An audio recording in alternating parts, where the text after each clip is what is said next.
नमस्कार आप सभी प्यारे साथियों को।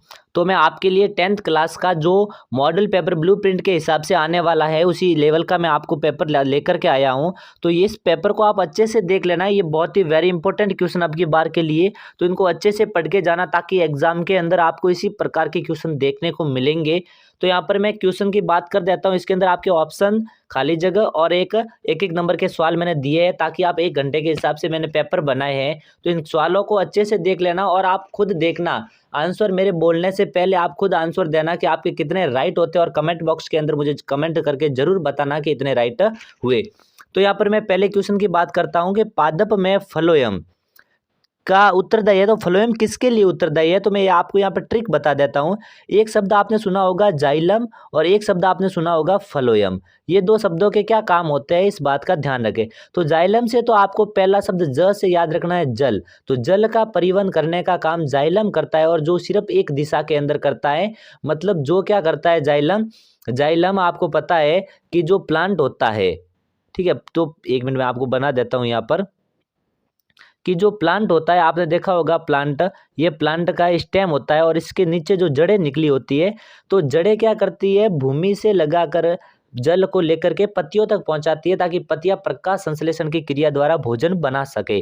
तो इसका काम सिर्फ एक दिशा के अंदर होता है। तो जाइलम एक दिशीय होता है, एक दिशा के अंदर काम करता है और जो जल का परिवहन करता है, और जो फ्लोएम हो जाएगा वो आपके भोजन का परिवहन करता है। तो ऑप्शन इसके अंदर बिल्कुल राइट हो जाएगा। नेक्स्ट है, मनुष्य में आमाशय एक तंत्र का भाग है जो संबंधित हैं।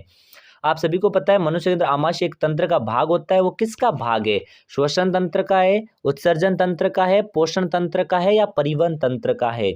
तो हम पढ़ते हैं आमाशय। तो सबसे पहले भोजन मुख गुहा में जाता है, फिर ग्रास नली में जाता है, फिर आमाशय के अंदर जाता है, फिर छोटी आंत और फिर बड़ी आंत और फिर मलाशय और फिर गुद्दा द्वार के द्वारा बाहर निकाल दिया जाता है। तो आमाशय एक तंत्र का भाग है जो संबंधित है, आपको ये बताना है। तो आमाशय आप सभी को पता है पोषण से रिलेटेड है, पाचन तंत्र से रिलेटेड है। तो इसके अंदर जो ऑप्शन सी है वो आपके बिल्कुल राइट हो जाएगा।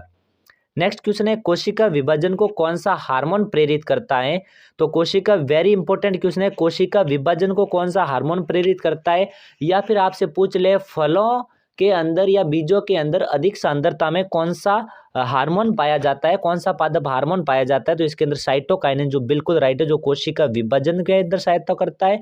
और फलों और बीजों के अंदर अधिक सांद्रता में पाया जाने वाला भी साइटोकाइनिन है, इस बात का ध्यान रखें।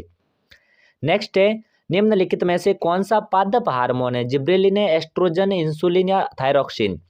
तो आप सभी को पता है इसमें एक पादप हार्मोन है, बाकी सभी ह्यूमन के हार्मोन आ जाते हैं इसके अंदर, या फिर जो एनिमल होते हैं उसमें हार्मोन आ जाते हैं। तो आपको पता है यहाँ पर जिब्रेलिन हार्मोन होता है जो आपके पादप हार्मोन। पादप हार्मोन हमारे सिलेबस के अंदर 4 प्रकार के हैं, जिसके अंदर ऑक्सिन, जिब्रेलिन, साइटोकाइनिन और एब्सिसिक अम्ल है। इस बात का ध्यान रखो। इसके अंदर ऑप्शन है वो बिल्कुल राइट हो जाएगा, जिब्रेलिन। नेक्स्ट है, उत्तल लेंस के वह बिंदु जिस पर आपतित किरण बिना मुड़े सीधे निकल जाती है, उस बिंदु को क्या कहते हैं?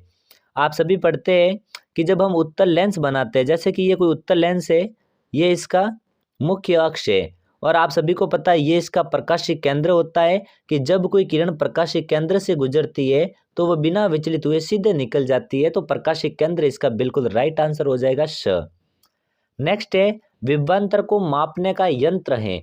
तो इसमें मैं आपको 2 सवाल बता देता हूँ, एग्जाम के अंदर वही पूछने की संभावना है। जैसे कि कोई प्रतिरोध है, आप सभी को पता है किसी चालक तार के समांतर क्रम के अंदर हमेशा वोल्ट मीटर को जोड़ा जाता है। और वोल्ट मीटर क्या करता है, विभवांतर को मापता है, और अमीटर को श्रेणी क्रम में जोड़ा जाता है जो धारा का मापन करता है, इस बात का ध्यान रखें। नेक्स्ट है, अब आपके मैंने आगे रिक्त स्थान वाले सवाल दिए, वैसे आपके इस बात का ध्यान रखना, ऑप्शन वाले 15 सवाल एग्जाम के अंदर आएंगे, रिक्त स्थान वाले 7 सवाल आएंगे। मैं आपको ये पेपर, छोटे छोटे पेपर, ताकि आप 1 घंटे के अंदर आराम से कर सको, और बाकी वाले पेपर भी आप साथ साथ में करते रहना, ताकि आप सभी सब्जेक्ट को यदि आप साथ में पढ़ोगे तभी जाकर के आपको अच्छे परसेंटेज बना पाओगे।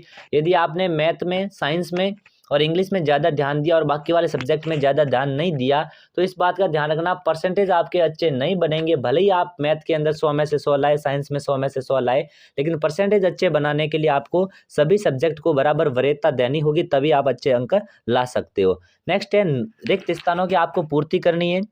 नर में खाली जगह हार्मोन का स्त्रावण होता है। आप देखो, यदि एग्जाम के अंदर आप खाली जगह वाले सवाल करते हो, या तो पूरी सवाल लिख के खाली जगह का उसको खाली जगह के वाले शब्द को आप ब्लैक पेन से दर्शाना, ताकि एग्जामिनर वो देखकर आपको अच्छे नंबर दे सके यदि आप अच्छे से लिखते हो तो। नर में हार्मोन का स्त्रावण होता है, तो नर में टेस्टोस्टेरोन हार्मोन का स्त्रावण होता है। सेकंड है, अपशिष्ट उत्पादों को उप उत्पादों को शरीर से बाहर निकालने के प्रक्रम को क्या कहा जाता है? तो आप सभी को पता है, जो उत्सर्जित पदार्थ होते हैं उनको बाहर निकालने के प्रक्रम को उत्सर्जन कहा जाता है। नेक्स्ट है तीसरा, ओजोन परत सूर्य से आने वाली से सुरक्षा करती है, ईंधन के उदाहरण हैं। तो आप सभी को पता है, ओजोन परत सूर्य से आने वाली पराबैंगनी किरणों से सुरक्षा करती है, जो हानिकारक होती हैं। नेक्स्ट है, कोयला और पेट्रोलियम ईंधन के उदाहरण है। कौन से ईंधन के उदाहरण है? कोयला और पेट्रोलियम।